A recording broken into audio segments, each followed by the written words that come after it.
Welcome to the Simply Incredible Podcast. I am Daryl, aka The D, here with my buddy, my partner in sports crime, Mr. Rick Shabani. Hello, everyone. Good to be back. And Obviously, last week we had a few technical difficulties, but we're good to go now and excited to talk about the wonderful world of sports. yes, I hope we're good to go. Yeah, knock on wood. But, yeah. Yes, knock on myself. All right, and like I said, I hope the sound is right this week. It looks like it's right. So, Yeah, I can't. Wait, what? can you hear me? I can hear you Am I coming fine. through? I can hear you. Okay. Okay, just making sure that you can hear me and that people on YouTube can too. So, All right, it seems like there's a little delay, though. Like a split-second Possibly. delay. okay, because normally I hear, an echo. But anyway, Like feedback? Yeah. Mhm. All right. just a little. All right. Okay. All right. Well, let's see here. A few things we were talking about because I know you got to go before too long. One thing we talk about this week is some baseball. Yeah. Been keeping up with any baseball? Not a ton. I mean, obviously, here in LA, everyone's all about the Dodgers. Yeah. But I mean, obviously they're consistently good, and I know you've been keeping track of your Mets, and it should be, it's right in the heart of the season, so it's definitely a good indicator of where everyone's at right now. Speaking of being a good part of the season, the All-Star game is coming up, and that's one reason I really want to talk about baseball. Where is it this? Go ahead. Where is the All-Star game this year? It is in Miami this year. Okay, and of course that's going to be coinciding with the trade deadline, right? I think the trade deadline is like a week or two after. I believe that's when it is. Okay. Maybe at right at the end of the month. Yeah. I can't remember. I know it's somewhere right in that ballpark. I don't remember exactly what day that is. Oh, nice punt. Ballpark. So one of the things I was looking at this year's All-Star picks, and it is absolutely amazing. And to me, this might be one of the shift years for baseball. There is, let's see, 1, 2, 3, 4, 5, 6, 7, 8, 9, 10, 11 starters that this is either their first or second All-Star appearance. Yeah. Now, one of those I shouldn't have even counted is Ryan Zimmerman of the Nationals, because his first one was back in 2009. Yeah. So, I mean, this is quite the shift in All-Stars this year. Oh, absolutely. Yeah. And for me, I love it. I love the fact we got new blood in there, and so many great young prospects are playing well. Speaking of LA, one of LA's guys, what's his name? Where is he at? Cody Bellinger. Okay. Yeah, he has been dominating out there in La La Land. Yeah. And of course, you've got the Yankees rookie Judge. I just saw it today. He had a 2-run homer against, I believe, the Blue Jays. The Yankees ended up losing, but that tied Joe DiMaggio's rookie home run record. So that's crazy to me. There, so for the Yankees franchise, all the legends that they've had, that a rookie with 28 home runs, it was the record, and well, technically still is, but I'm guessing he's gonna hit a few more this year. Oh yeah, that's terrific. Obviously, I mean, these young kids just be consider in the same conversation with legends like that, and every kid grows up and wants to play for one of those historic franchises, and I think someone like Judge, who was a very highly regarded rookie, obviously. So I mean, it really is, like you were saying, it is a changing of the guard, seeing how, I mean, baseball's always been a veteran sport. Yeah. Like, you're in the game basically from age 15 to age 45. Yeah. Your entire career. So I mean, just to see the average age of all these stars getting younger and younger, it's pretty intriguing, because you've got all these different kids, all these different players, emerging out of the shadows of these all-time greats who are retiring or heading that way. So it's pretty interesting to see. One of the biggest things for me that I noticed is that the All-Star starters are basically the fan vote, and guys Mhm. like Miguel Cabrera did not start this year. Yeah. And to me, he was a lock. Another guy that did not start, again, this was a young guy anyway, was Chris Bryant for the Yeah. Cubs. Mhm. That blew my mind. I mean, normally if you have an MVP the next year, he's almost a lock to start. And I was like, wow, Yeah. that's crazy for me. Mhm. So, but back to Judge real quick. I've never seen a guy as big as him doing what he's doing. 6'8", I think they say is around 280. It's Wow. like, oh my gosh.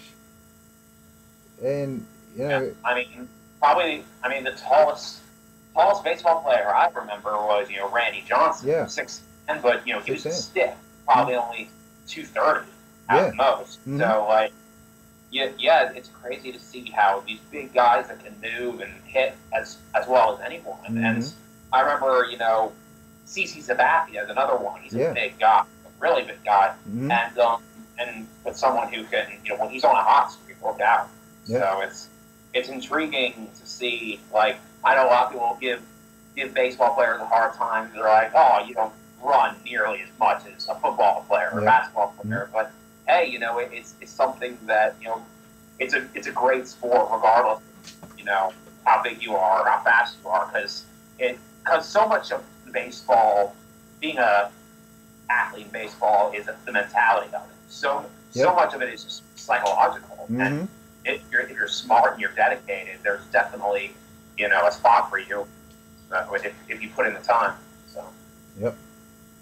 And I mean, there's some other young rookies that played in Lynchburg. I think 2 years ago. That are now on the show now. One's playing for Cleveland. Clint Frazier. No, Frazier's still with them. No, Frazier got traded to the Yankees, and I cannot think of my man in center field for Cleveland now. Oh, okay. Darn, I had him in my head. I can't. Wow. But anyway, these two guys have started out really good. Both of them, I think, in their first game hit a home run. Clint Frazier and, darn it, Mike Pappy, he played in Lynchburg a couple years ago as well. Former Cavalier. Right. But he's not doing too well in the minor, so. But anyway, other guy. Gosh, by the time, right after the podcast, I will remember his name. Yeah. Let's see. That is, the All-Star game is, I think, Monday or Sunday. Okay. But before that, they always have the Home Run Derby, which I love watching. And Judge and Gary Sanchez, the catcher for the Yankees, they're both in that as well. And in Miami, Giancarlo Stanton, who himself is as big as a house. Yeah, home run derby is the equivalent of the slam dunk contest in the NBA. It's always a good time going out, seeing what's going to happen, because again, that's as much of a showcase for young talent and young hitters and sluggers as the regular All-Star game is. So that's going to be fun, real fun. What's his name? Where is he at? Bryce Harper. Dude, he's still maybe like 25, 26. It's his 5th All-Star appearance, but he said there is no way he will do a home run derby. He's injured right now, isn't he? No, he's playing. Really? I heard he got injured a couple of months ago. But maybe I was wrong. Like I said, baseball, not really my thing at the moment. My grandpa is and my uncle, they're big Nationals fans, and my grandpa's old enough to where he has fond memories of the Senators back in the 70s. And back 2003 when Montreal finally packed up and moved to DC, he was so excited, and he still follows them pretty consistently. And my uncle works in DC, so he's able to get tickets occasionally. My little cousin's 13, and he's really into baseball. So now the Senators that were there twice, weren't they? I think they might have been. Because I think one time they went to Minnesota, and one time they left it, and I want to say they went to Texas to play for the Rangers. Let me look that up real quick. So I believe that's right. So I know you got me curious. I know they went to Minnesota to be the Twins. And I know the Twins are still a relatively young franchise. Okay, Washington Senators. Let's see if my useless trivia is correct. Okay. Okay, yeah. The Washington Senators were in. There were several incarnations of them, but in Major League Baseball, they were the Senators from 1901 to 1960. Then they became the Twins, and then from 61 to 71, they were around again, but then they became the Rangers. Mm-hmm. So yeah, that's at least at least 30, almost 40 years without baseball in the nation's capital. So. Mm-hmm. Which is not too far from here. It's only about, what, 3 hours? Four? With traffic. I mean, I've made that trip countless times because, family up there. And, it's really, it's really exciting. And obviously, the Nationals have a really nice park. Yeah. And just a really impressive training facility. And, obviously the Redskins aren't in D.C. proper. They're in Maryland. But, it's an impressive facility, and of course, the Nationals they've been on a roll this year. I can definitely see them winning that division, but it's going to be interesting to see how far they can get because they've been to the NLCS a few times, but they've never really broken through it. Those teams that have been consistently knocking on that door, but we'll see if they can break through.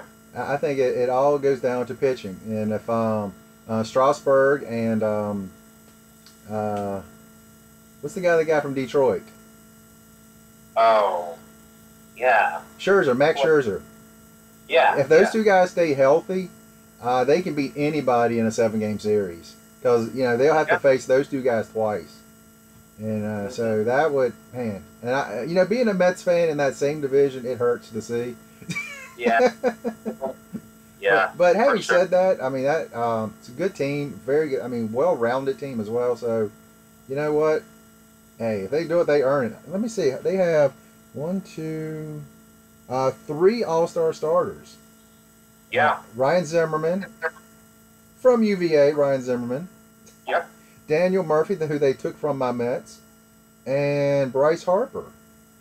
Yep, so, that's a good trio right there. And really don't be surprised if Scherzer is the starting pitcher in the All-Star game too. So so there we go. So all in all, man, it's a good year so far. This first half.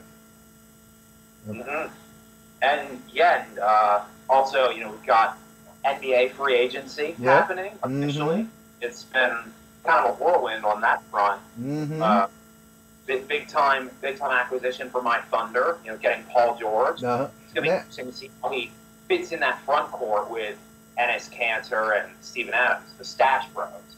Now, what do you think about him only getting a 1-year deal or taking a 1-year deal? I think frankly, it's because he's been injury prone. Mm-hmm. He's going to be a good acquisition, and at the very least, he'll be a veteran player in that front court. Because Kanter and Adams have been very productive, but they're still really. This is, and everyone's like, oh, hey, as great as Westbrook is, he needs another big star. Yeah.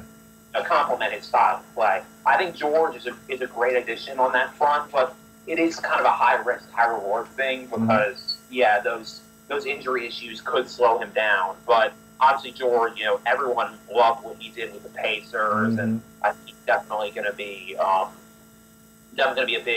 big time addition.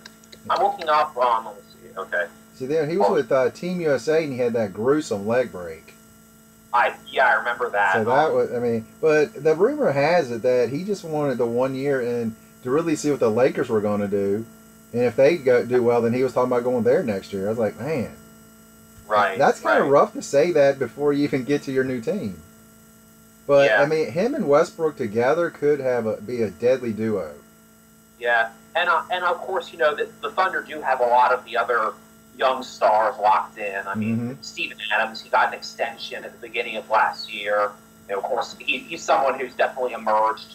Like, he only spent he was a one-and-done player in college. He played for Pittsburgh.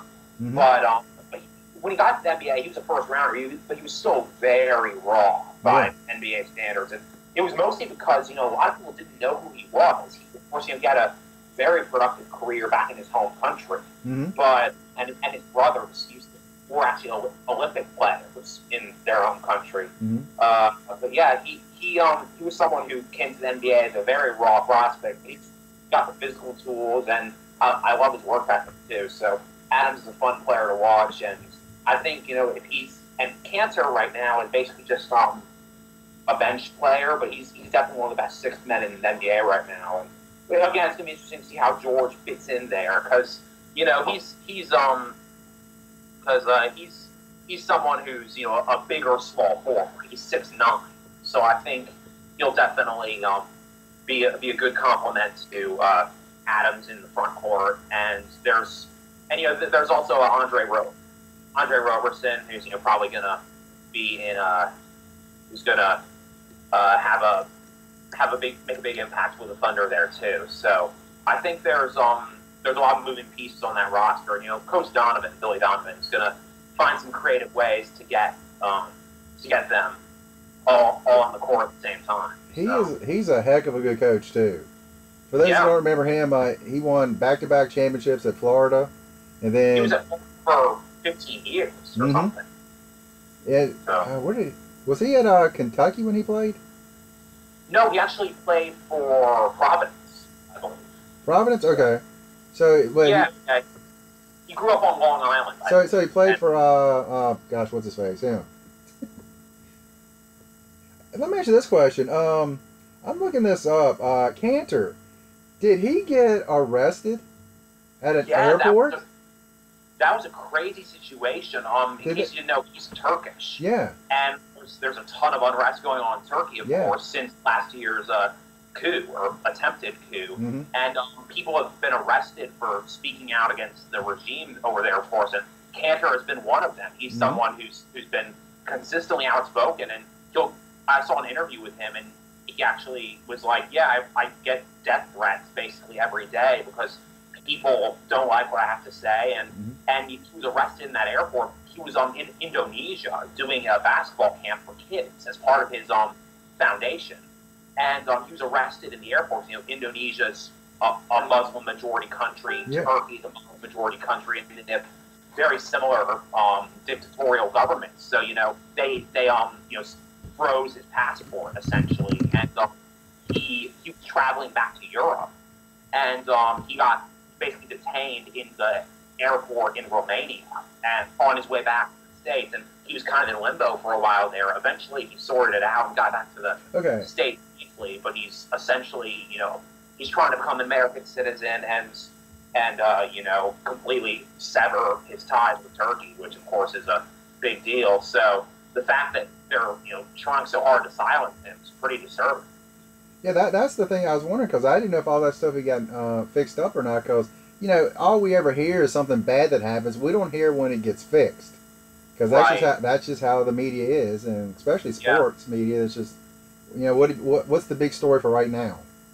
And again, thankfully he was able to get it resolved. But it's creepy. You think, if he wasn't an NBA player, you wonder if he would be alive. Yeah, like it's crazy to think about someone high profile that their government is like, this guy's dangerous and he can they're afraid of what he's going to say. So it's a pretty scary time for him. But I'm glad that he can try to get citizenship here in the States, and hopefully there are better days ahead.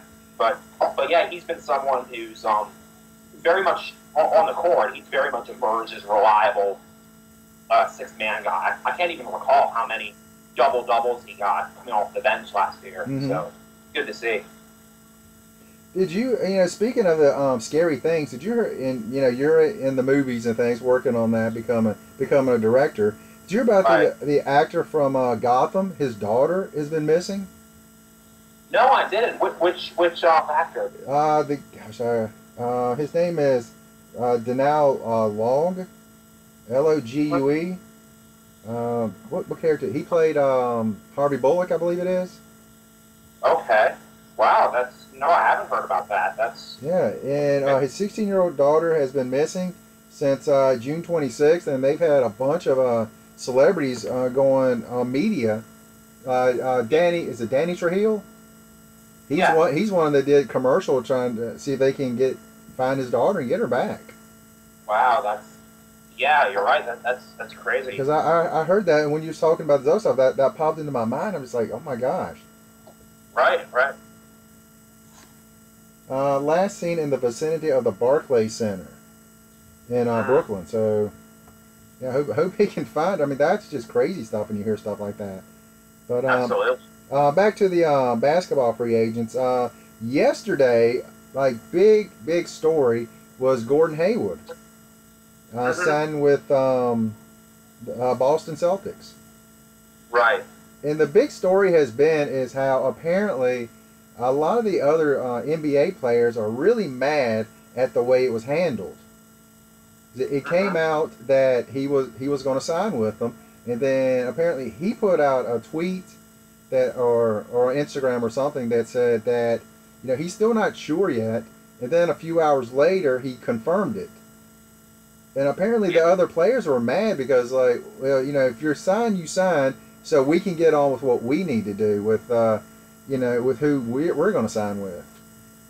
Yeah, that's I don't blame them. That's something where discretion is always the wisest move. I heard something kind of similar actually in terms of like in college football, like recruits saying something inappropriate about long-term status of coaches. It was James Franklin, the Penn State coach. Obviously great job up there, and they're trying to give him an extension. But apparently, this kid they were recruiting posted something on social media. I forget what, but implying that it's great to be. He took an official visit at Penn State. He's like, oh, it's great to be here, and knowing that Coach Franklin's going to be around for a while, and obviously, like, in fact, the athletic director of Penn State actually had to release a statement saying, we're still in negotiations with Coach Franklin, and we'll release the details of a long-term deal in the near future when it's appropriate. But that was something where it's like, these young kids obviously they're used to using social media and handling most, if not all, their recruitment through that. So it's kind of there's always downsides about some people just inadvertently shooting their mouths off as far as stuff like that goes. But yeah, it's something where I think that's one thing I wish was kind of less publicized. I mean, obviously, everyone's going to get a new contract, or there's always going to be buzz about who's signing where and for how much. But it really is. I mean, too many people just make such a song and dance about it. Like, whether it's LeBron or if it's Durant or anyone in any sport really, but especially in basketball, everyone's just like, oh, just don't be such a prima donna. Just shut up, sign on the dotted line, and play. So I think there's definitely, I can see why that frustrates a lot of people because they see it as an ego thing, which it is. Well, my thing is this: you do that. I mean, it's not like you're going to take 3 weeks before you decide. I mean, it's less than a day. So for me, it's no big deal. But some of these guys, I mean, I guess if I had $1 million riding on, if this guy signs here, that means that's not where I'm going to be able to go. I guess it would be a big deal to me. Right. So, but one thing, I want to get back to basketball in a second before I forget this. Last week we talked. Well, you can only hear one side of the conversation last week if you watched the podcast, but we talked about the our college football rule, where the kids could, under our rule, more yours than mine. You came up with it. I give credit. Where the kids, they could go to camp, and if they didn't like where they could be drafted, then they could go back. The combine, to the combine, yes. And but I think just like in basketball, as long as they don't have an agent. But you obviously look at guys who have flamed out in the NFL. Most recent example being Johnny Manziel. Someone who, regardless of his off-field issues or attitude problems, like, it's just plain and simple, he wasn't ready for the physical demands of the NFL, and I think it was just something where he was the kind of guy who was surrounding himself with yes men. He knew right away that he was going to go out after 2 years at Texas A&M and try his hand in the NFL, and I think that there was a lot of issues with just, hey, this guy needs to have the option of wanting to return to school if he chose to. So again, like, I think that's less of an issue in the NFL Yeah. because for the most part, you'll rarely see, like, I feel like everyone in the NFL draft, like, who does leave early, does it after their junior year, which Yeah. is good. Because, I think that's like, the actual rule, I think. Yeah. Well, I think it's just because, like, considering, like, basketball versus football, Yeah. basketball, everyone's one and done these days. Yeah. Football, of course, there are more players. It's more punishing physically. There's a higher risk of injury. And there's fewer opportunities to crack that depth chart. It's why, your body has to mature for that. Yeah, it's something where, hey, you do have to pay those dues. If you want to leave early, that's great. And the good news is a lot of these guys who leave early as juniors, some of them are redshirt juniors. So they're seniors academically, and they might already be done with their degree. So it's something where, hey, like, it's good to stay that one more year and be able to, fully prepare yourself. Like Leonard Fournette from LSU. He was someone who easily could have left after his junior year, but he had those injuries, and he was just like, hey, might as well come back for one last hurrah and see if we can, get. And of course, LSU had kind of a turbulent season last year, but it was something where, I mean, yeah, the guy's injury prone, but he's really one of the most highly touted running backs in a long time, and there's a reason for that. So, just using him as an example, someone who could have easily left after his junior year, but chose not to. So I think that's something where football, there does need to be that safety net, being able to return if, the NFL teams aren't fighting.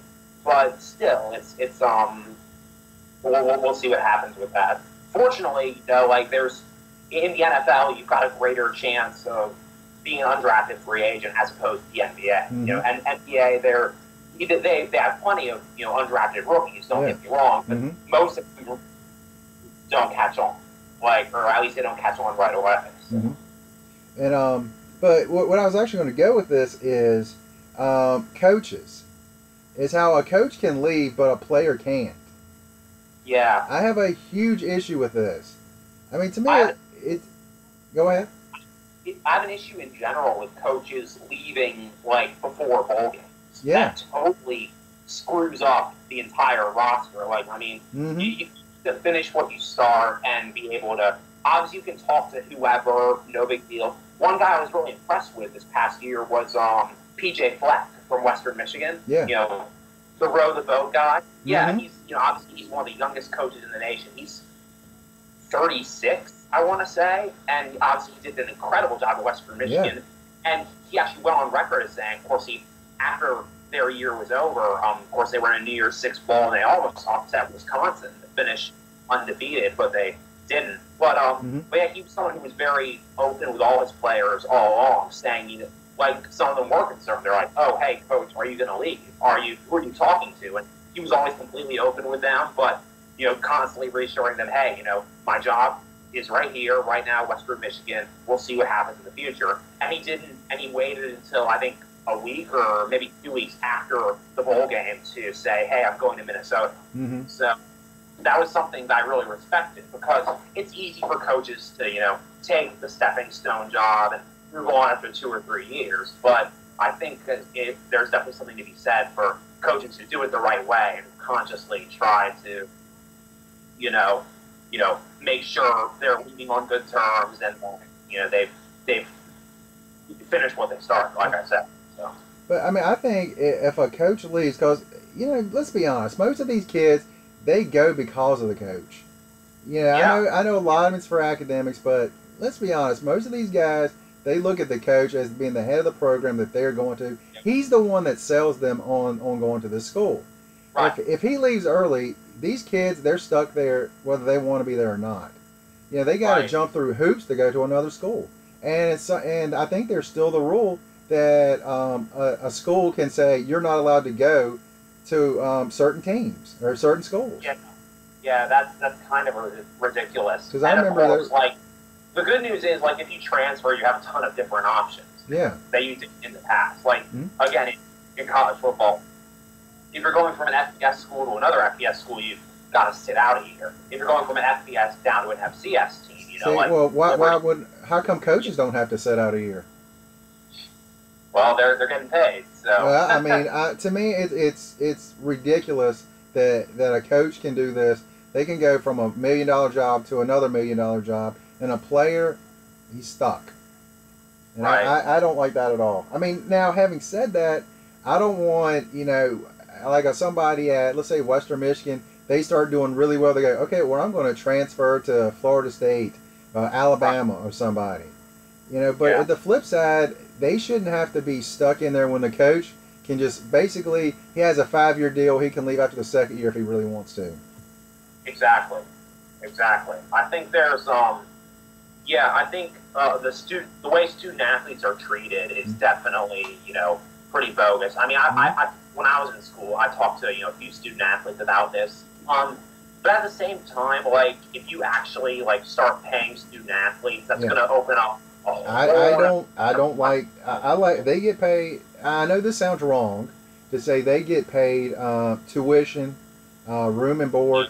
That's a lot of money. Yeah. But the thing of it is, a lot if they use it, that's a big thing. If they use it and get that education, because I don't know how much it is where you went, but I know some schools like $50,000 a year or something. I mean I guess that'd be a top tier school. I don't know. Yeah, I mean there was actually last year there was a controversy. Well, not a controversy, but something that just made me roll my eyes, quite frankly. UCLA's quarterback, his name's Josh Rosen. He's Rosen the Chosen. Yeah, everyone's like, oh, they're going to have to rename it to the Rosen Bowl once he's done. This guy was a 5-star recruit in Orange County, and he was an incredible recruit, and it was a real surprise when UCLA got him. But he caused a stir a couple years ago when he was like, yeah, we're student athletes, we deserve to be paid. And I was just like, and he was basically saying, like, the way he came across in the interview, it was blatantly obvious that he was just there for football. He wasn't there for school. Mm-hmm. He knew he had an NFL future, blah, blah, blah. Mm-hmm. And for what it's worth, he just came across as such an entitled snob, quite frankly. And as it turns out, his dad is a Harvard-educated orthopedic surgeon in California and one of the highest-paid surgeons in America. And and Rosen admitted it in the article. He's like, I go to cocktail parties in Long Island with my parents every summer. And I'm like, yeah, thanks for that, Rosen. You're really showing everyone a great reason to take a chance on you in the pros, because it was just like, this is the epitome of someone who, is taking all these opportunities for granted. This was a 5-star kid, extremely talented player, but someone who had the mentality of a 5-star recruit, and he could have gone to any school in the nation for free, and he's still demanding, oh, we need to be paid as student athletes. Yeah. And I can guarantee you that, someone like that, I'm not saying he wouldn't have to work a day in his life or his NFL career not work out, but at the same time, he's someone who's more than capable of being able to, if he wasn't a student athlete, to, have his tuition completely covered and not have to take out loans if he went to UCLA. It was just something that really rubbed me the wrong way, and it's just like, okay, I get this guy has a point. The NCAA is run like a business, sometimes for good, sometimes for bad. Student athletes, sometimes they are, treated like indentured servants, whether it's transferring, whether it's, improper benefits. It's something that's really unnecessarily complicated.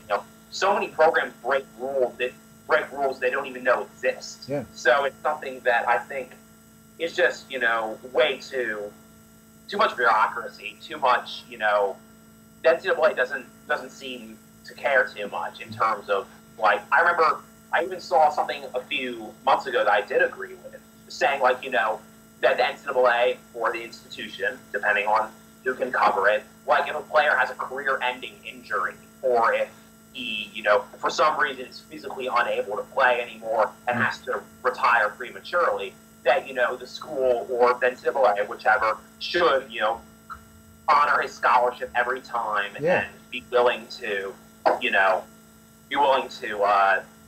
provide an avenue for him or her after their sport's done. Because, I actually knew a guy at MSU, a guy named Kaveh Johnson. This guy was this guy was 5'7", 170, but he was a safety, and he could hit like nobody's business.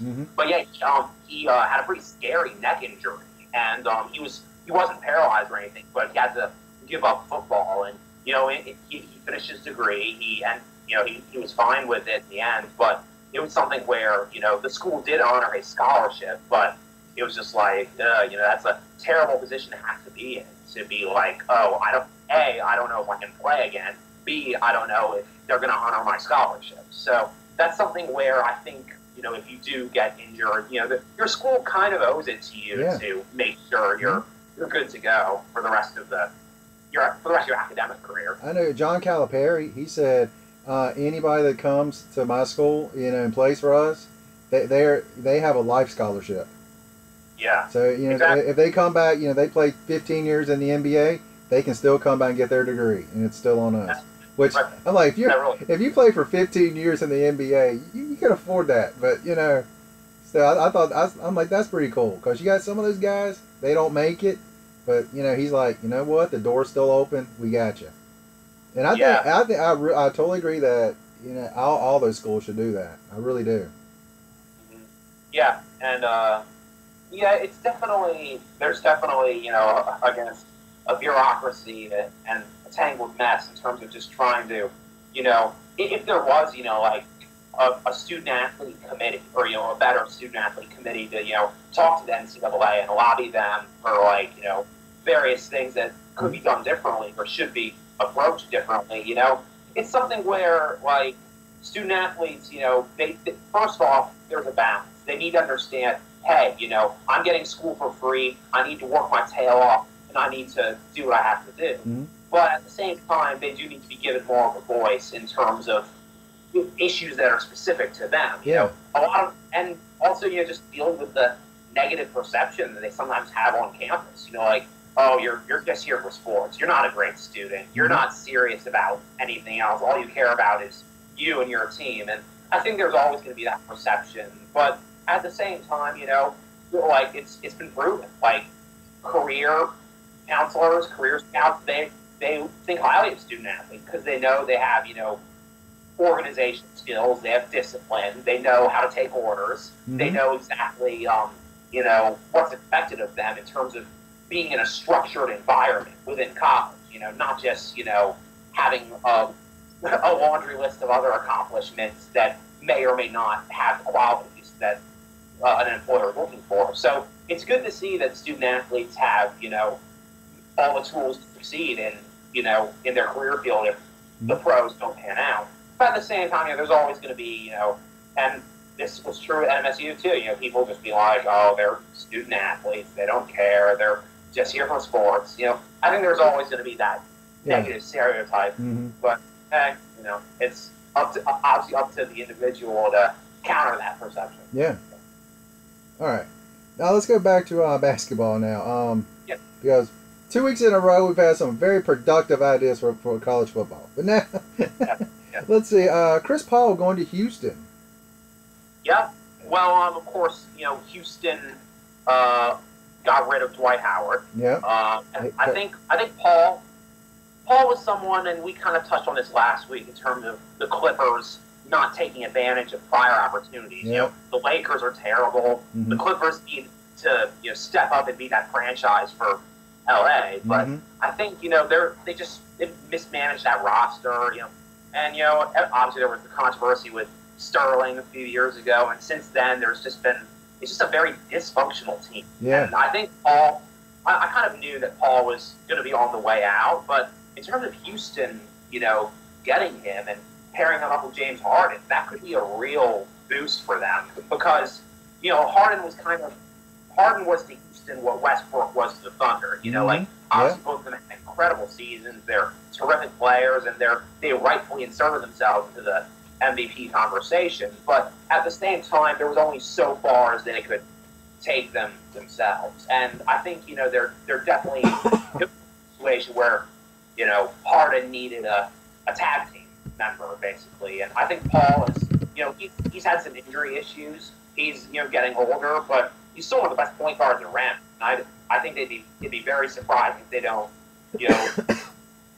bless you, get into the conversation, the actual NBA Finals conversation in the near future. They could be they could be, in that same conversation.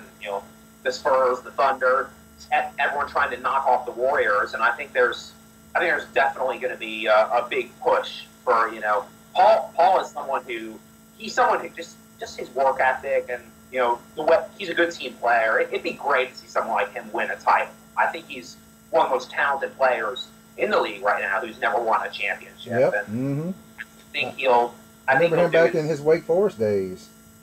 Yeah.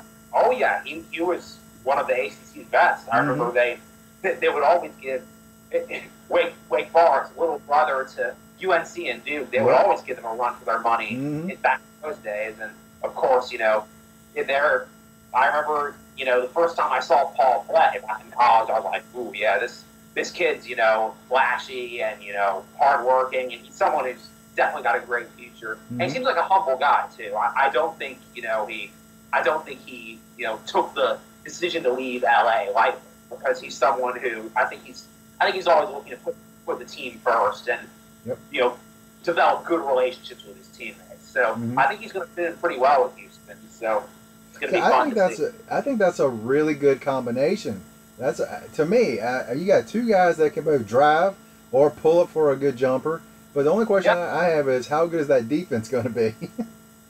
I think Paul kind of reminds me of, well, obviously different sport. He kind of reminds me of Russell Wilson. He's a smaller guy, but he's an excellent athlete. He's going to make you look silly sometimes. And he's going to almost always be the smartest guy on the court too. Oh yeah, and he's kind of like Tim Duncan, a fellow Wake Forest alum, someone who's just very disciplined, very humble, and just wants to get to work and let his play do the talking. Yeah. He's someone he's never made a living out of trash talking. Let's put it that way. I think he's going to do well with Houston, because that's kind of how Harden's like too. Harden's a very low key guy who just wants to let his style play to talk. Yeah. So, the beard, fear the beard. Yeah. Right, now we're talking about humble guys. I'm going to flip to the other side of the coin, because somebody I think just signed today with Golden State, Swaggy P. You know Swaggy? Nick Young? Yep. Yeah, I just saw that on the NBA. Because I'm like, wait a minute. He doesn't fit into this Golden State mold you've got going there. He's the exact opposite. Yeah. Obviously they re-signed Durant, they re-signed Curry. It's like, if he really wants to make millions of dollars riding the bench, that's cool. But, I think that's going to be, we'll see what happens with that. And you've also got D'Angelo Russell. He's been, where did he go again? Oh, gosh. Oh. Let me look it up. Dang, I didn't write him down. Oh, man. Oh, yeah. It wasn't Atlanta. He went to Brooklyn. Brooklyn. Is that where it was? Yeah. All right. They're Brooklyn's one of those teams, they're kind of like the Phoenix Suns. Both those teams are insanely young, and they've been, taking plenty of lumps. One of my friends back in Phoenix, he went to a Suns game recently. My friend's 24, and he was looking at the starting lineup for the Suns, and he posted on Facebook, and he's like, yeah, all the starting lineup is younger than I am. I'm 24. And I'm like, yep, that's Phoenix right now. Yep. The Nets are in the same league, so getting a guy like Russell, someone who's a veteran piece to build around, that was something they desperately needed. Obviously, you've got all those bottom teams right now, the Sixers, the Suns, the Nets. Sixers is someone else I want to talk about too, being young, but just getting kind of a veteran guy. They just picked up J.J. Redick. They did. Like I said, my best friend's a Sixers fan, and he was really excited when Redick got signed. And he's been someone who, he's never really achieved what I thought he would achieve, because, coming out of Duke, such a highly touted recruit, and from Roanoke originally, everyone was thinking, this guy's a surefire NBA veteran, but he's bounced around a few teams. He's, just a pure shooter. He doesn't really try to do too much, but again, he's another veteran piece they can build around. And I think, all those teams, and again, we kind of touched on this last week, all these teams are going to, still going to have a lot of growing pains, but within 2 or 3 years, they're definitely going to be up in that middle of the pack in the Eastern Conference. So I for his remember weapons hearing, in Phoenix. I remember hearing from Reddick that, and I don't know if this is true or not, that Coach K saw him when he was in like fifth, sixth, seventh grade and gave him a scholarship right then. I never heard that, but I would not be surprised. I was like, great day. I mean, his shooting ability is, to me, a second to very few people. There's very few that you can look and go, that's a better shooter. I mean, Curry, obviously. But there's not a lot. I mean, he had a pure stroke in the ACC. And, I think it's really tough for that just, spot three-point shooter now. It's really tough for him.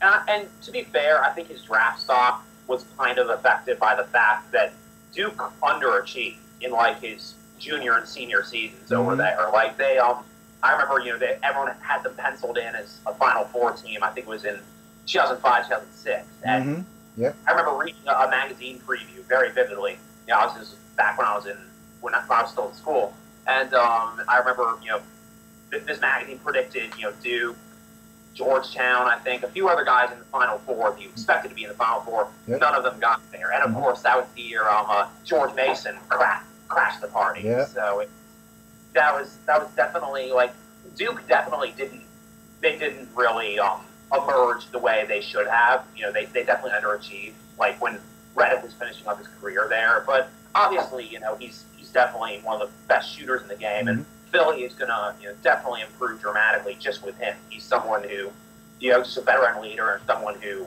he just improves the culture over there. He's someone who's just going to, be a good example and just be that leader and playmaker that they've been needing. So, see, Duke, I hate to say this, but if you look at all those great players Duke has had, not a lot of them have really achieved greatness in the NBA. I mean, you got obviously Grant Hill. I mean, in spite of all of his injuries, he was a great player.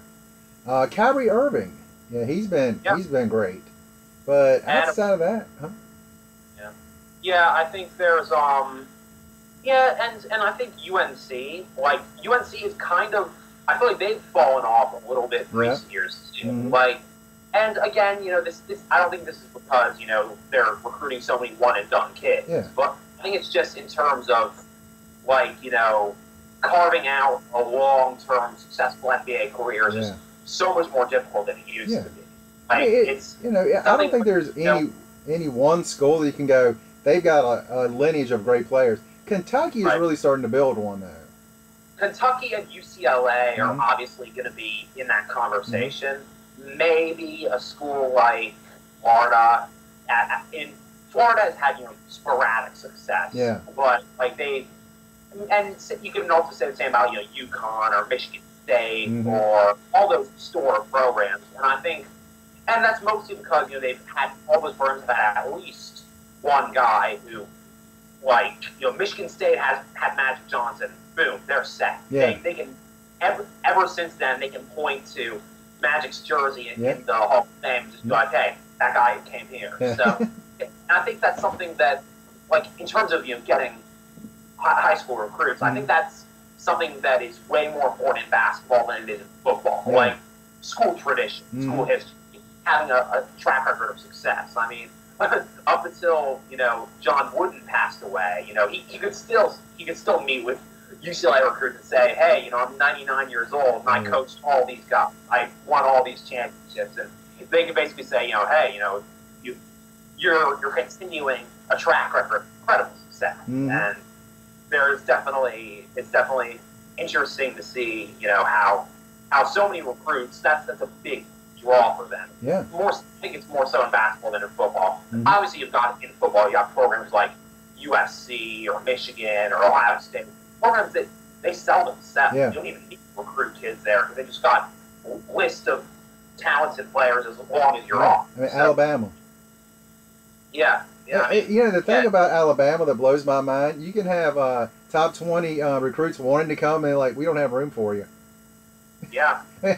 How crazy is that? It really, and that's why, kids are committing there, freshman, sophomore, junior year. Like, it's. So we got all Americans, they can't even get on the field. Like, oh gosh, right? That's crazy. I saw an article a couple weeks ago. The University of Hawaii offered a scholarship to a 5th grade quarterback. Oh, really? That's crazy. And apparently this guy was actually the Hawaii coach, a guy named Nick Rolovich. He used to be all-sport air in Nevada, and apparently this kid's older brother played for Rolovich at Nevada, so there's already familiarity there. And apparently they didn't give him an official scholarship offer, but like a verbal offer. So they're just like, oh, hey, class of 2026, come play for us. I think UVA, I think, did that to Bryant Stith, to his son. Yeah. And he came to UVA for, I want to say he was probably about 6th grade when they did that for basketball. And he come and played 1 year, and I honestly think the pressure of being Bryant Stith's son at UVA was too much, and he's like, I got to go. Which is sad, because, I mean, that kid, I think he's a good kid, real good kid, too. But, And again, you can look at that one of two ways. On your gut reaction is going to be like, come on, they're middle schoolers, they're freshmen or sophomores. There's no need to offer all of them literally this early. But at the same time, the mentality is let kids be kids. But at the same time, that's something, like, even if you don't give them an official offer, that's something concrete that they can point to and be like, oh, hey, if I work hard enough, if I study, if I do everything right on and off the field, that could still be waiting for me. Yep. And that's something, just a big goal to shoot for. And so, it can be a real positive thing too. Like, again, so many people are just like, come on, let him enjoy his life. And some people are just like, hey, this guy could have a catastrophic knee injury and have to give up football 2 years from now. But again, I think it can be a good motivational factor for someone who, you can, again, something you can point to and say, hey, if I do what I need to do, I can get that scholarship. That's right. So, yeah. So is there any other free agents you can think of? I know there was more of them. I just can't think of really any more like big name ones. I didn't really follow it as much as I could have, but it's going to be, like I said, it's going to be interesting. And of course, there's, plenty of time before the season starts to see how it's all going to fit together. On another note, there's been some college football news. Obviously, like there's a lot of new coaches at high profile programs this year, and again, that's also several months down the road, but it's summer workouts are happening. Obviously, are they already starting? Sorry? I didn't realize they were already starting. Usually there's like a couple weeks of summer workouts, to coincide with. Oh, okay, yeah. Summer, not before they actually get the actual camp for the regular season. Okay, yeah. I don't know exactly how it works at different schools, but at NMSU, football was like after the spring semester ends. There's like a week and a half, 2 weeks until the first summer session comes. And the first summer session is like 4 weeks, I believe 4 weeks. And then there's a week-long break, and then there's another summer session for actually I think it's two 2-week summer sessions, come to think of it. And, a gap in between. And basically players do have most of the month of July off where they can, finally go home. And, although there's, still workouts they have to do, of course. So, and then everyone comes back towards the beginning of August. Like, NMSU school would always start the 3rd week of August. So, everyone got there basically on August 1st. And, you would have various workouts, and then you really get into training camp. But most, like, strength conditioning workouts were in the early half of the summer, as well as a few other, big drills. There weren't any scrimmages. There wasn't any tackling. It was just basically strength, nutrition, and conditioning. Yeah, so, cardio and the conditioning stuff. Yeah. Try to talk to any of those guys that decide to eat too many donuts before they get out there. Try to kind of curve that a little bit before actual preseason starts. Right. Let's see. No one else I can think of in college, in basketball. One thing I did want to mention real quick. I don't know if you watched because I missed it. To be honest with you, Manny Pacquiao versus Jeff Horn. Boxing. I did not. It was a controversial decision. Yeah. I know that much. It's funny. I actually recorded. It was on ESPN. I actually have it recorded. I still haven't had a chance to watch it. Just been so busy. It was Saturday night. Yep, right? Saturday night. Yep. it was actually on ESPN. I want to say the recording started at 10 and was supposed to stop at 12:30. That was the block that they had set for it. The fight didn't start until after midnight. Wow. Yeah, you know how those cards go, like that. But Yeah. it just kept going and going, and finally it was about to start, and I fell asleep. But I did have record over because I figured it would go over, so I still got to watch it. But I've only heard one person that said they thought Horn won, which blows my mind. I was like, this guy got a pretty big decision on it too. So Yeah, and obviously Pacquiao was a gracious loser. But yeah, you saw like the before and after pics, and he got some really good punches on Horn. And I think I actually saw. Of course, the fight was in Brisbane, Australia. Yeah. Saturday night here, but Sunday afternoon over there. Yeah. And it was actually at this Suncorp Stadium, which is one of the big rugby league stadiums in Australia. But yeah, it was like apparently the Queensland police had to like issue a statement because they kept getting like prank calls saying, oh, hey, I'd like to report a robbery. Jeff Horn got robbed. Got robbed tonight. And they were just, and like the Queensland police was actually like, yeah, shut up, stop giving us false tips, stop prank calling us about the robbery. Like, we will find you, we will put you in jail for this. right. So yeah, that was pretty funny, and I only knew a few people who watched it, but yeah, basically everyone was like, yeah, that was a BS decision. Yeah. Like it was apparently really controversial. Mm-hmm. So. You said rugby just now, and it made me remember. I just saw this on ESPN. Might have been Saturday or Sunday or Monday. I think it's either Sunday or Monday. But the USA made the next Rugby World Cup. Yeah. Did you see that? I know it's not the Rugby Union, like the Rugby Union World Cup is. I just saw it said Rugby World Cup, and I think they said it was the first time. Well, this year it's the Rugby League World Cup, and if it's their first time, I wouldn't be surprised because Rugby League, here's a little history lesson for you, Rugby League isn't very popular worldwide. Like, only a few countries play it, and basically, when people refer to rugby, they're usually referring to rugby union because it's an older sport and it's more popular around the world. Basically, the All Blacks, obviously, they're the winningest team in any sport anywhere in the world, so they're rugby union.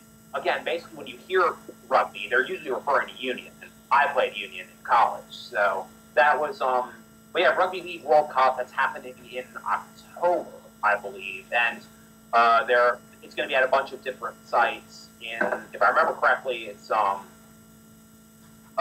Sydney, Australia, Melbourne, Australia, Brisbane, Australia, Perth, Australia, and a few cities in New Zealand. And I believe Port Moresby, Papua New Guinea, too. So. No, I'm just trying to look it up to see where which team it was. But I'm sure you're right on that because I was just like, hey, the USA, we made it. We did something in rugby. Good for us. Yeah. I don't even see where it's at, but I just saw that. I thought of you when I saw that. I was like, hey, that's pretty cool. Yeah. Rugby league is much more fast paced than rugby union. There are a lot of differences between the two. Actually, wrote a blog about it a while back, and basically like a comparison in history of rugby union versus rugby league. Basically, they were originally one sport, and it's kind of funny. Like it was born at the actual school, rugby school in the UK, in Warwickshire, if I remember correctly. And it started in the 1800s, but there was a big difference, like as rugby spread to different parts of England and Scotland and Wales, and basically like there were like the professionals, and then there were the amateurs, basically. Like the amateurs were mostly like rich public school boys from the southern parts of England, mostly London. They played the game for fun. It was a school sport. It was basically a kid's sport in school, and obviously they didn't need to be paid for it. In the north of England, mostly like Lancashire and Yorkshire, most of those guys were blue-collar workers. These were guys who were so poor that they needed to be paid, because they had to take time off work to play rugby. And eventually there was a big dichotomy between the two. Obviously nowadays, being a professional sports player is a great profession. There's a lot of money in it, but back then it was seen as a very lowly profession. So eventually, the Southerners, they called themselves the Rugby Football Union. The Northerners called themselves the Northern Rugby Football Union, and the Southerners didn't want the Northerners to get paid. Yeah. The Northerners had basically, devised the scheme in order to get paid. So in response, the Southerners banned sports teams, professional sports teams, banned professional leagues, and kicked the Northerners out of everything, basically. So, and eventually, the two sports completely split into rugby union and rugby league in 1895. So that was where it began. And to this day, rugby league is only played in a few countries. Like, it's still very popular in the north of England. Parts of France play it. Parts of New Zealand play it. Australia, too. And it's also the national sport of Papua New Guinea and I believe the Cook Islands as well. And it's also pretty popular in, like, Tonga, Samoa, Fiji. But rugby union is still more popular than rugby league over there. And in fact, Australia is the only country where league is more popular than union. That's interesting. I did not know all that. Yeah. Well, now you do. and now I know the rest of the story. Well, the pre-story. That's awesome. Yep. What else was I going to mention? Something I've been watching on ESPN, and I do love my ESPN most of the time, but they've been showing some newer sports. And I've been watching drone racing. Have you seen any of that? I haven't. Oh my goodness. It is incredible what these guys do with drones. Sounds like it. I mean, they have like I know one place it was like it wasn't Texas Stadium where the Cowboys play, but it was a big football stadium like that. And they had this course lined up, and it was incredible watching them. And these things go, I mean, I'm sure they're going 50, 60 miles an hour through this thing. Yeah. And, they got just like the goggles on, and they have a camera on the drone. And I'm thinking that could be a sport of the future where I think could be a big money sport in the future. It's incredible watching them.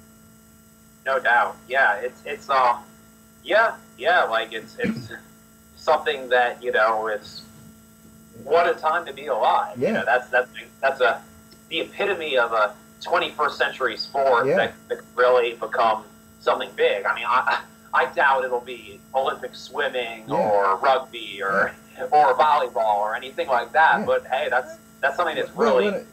My thought is when I watch that and some of the esports, I know TBS has esport championships, and I can't remember what game it was, but they had a big esport tournament, and it was in the Staples Center. Packed that thing out. I mean, they couldn't put another person in there if they wanted to. And they go to arenas all over the world and have these huge video game tournaments. And to me, with all that we're learning about concussions and injuries and things like that, that might be the direction things are going. I hope not. I don't think it's ever going to take the place of football, baseball, basketball, and these major sports. But how often do you see kids outside playing anymore? I think it'd be if it did become a sport. Mm-hmm. You're right, but I think if it did become a sport, it'd be criticized kind of like how horse racing is criticized. Like, oh, you don't have to be an athlete; the horse is doing all the work. Yeah. So, I like NASCAR. So, yeah, exactly. And of course, I know you're a big fan. Like, I think it's like obviously it's something that could be really interesting. It could even be something like be like rowing. Instead of rowing competitions, you could have drone racing competition, and like it obviously and hey, TV broadcasters wouldn't need to do much because drones have GoPros on them, or it'd be pretty fascinating. But at the same time, I hope it doesn't catch on too much. What was it? Oh gosh, the esports. There are actually schools now that are giving scholarships to video gamers now. Yep. It's becoming a thing. And I'm just I would have never thought that playing video games would earn a scholarship. Now, to me, that's mind blowing to me, and to me, it's almost game changing in my mind. That the small guy like me that couldn't get out on a football field could actually get a sports in quotes scholarship. Yeah, I think it's. I think that's. I can hear it. I can hear them now saying, oh, this is the reason kids are obese these days. Yeah. All they're doing is. I mean, these guys. I mean, they go out there and like every day they're playing video games anyway. It's not like they're not doing it. True. Yeah, True. It'll give them another 3 hours to sit on the couch.